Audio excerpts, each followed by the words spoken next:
গেল মাসের ফিফা উইন্ডোটা বাংলাদেশ মনে রাখবে অনেক দিন।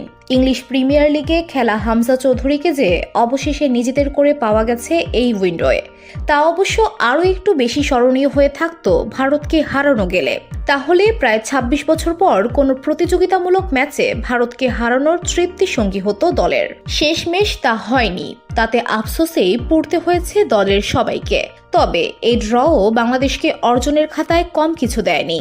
এই ড্রয়ের ফলে কোচ হাভিয়ের কাবরেরার শীর্ষদের ফিফা র্যাঙ্কিংয়ে উন্নতি হয়েছে। বসুন্ধরা, উত্তরা, বনশ্রী, কুড়িল ও বাড্ডা সহ রাজধানীর বিভিন্ন স্থানে অভিজাত ও অত্যাধুনিক মানের ফ্ল্যাট কেনার এক নির্ভরযোগ্য প্রতিষ্ঠান প্লেজেন্ট প্রপার্টিজ লিমিটেড। তাই আপনার স্বপ্নের আবাসনের জন্য আজই যোগাযোগ করুন।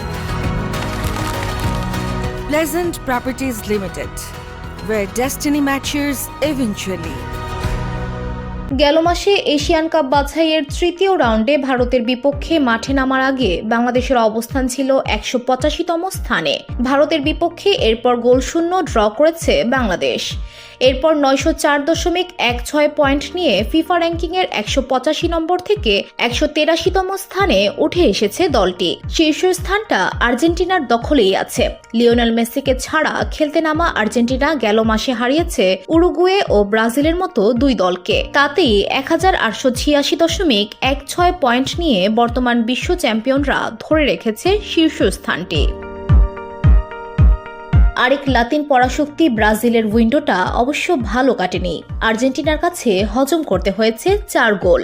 তবে এরপরও তাদের অবস্থানে পরিবর্তন হয়নি। ১৭৭৬.০৩ পয়েন্ট নিয়ে তাদের ফিফা র্যাঙ্কিংয়ে অবস্থানটাও আছে আগের মতো ৫ নম্বরেই। VOD Bangla news desk.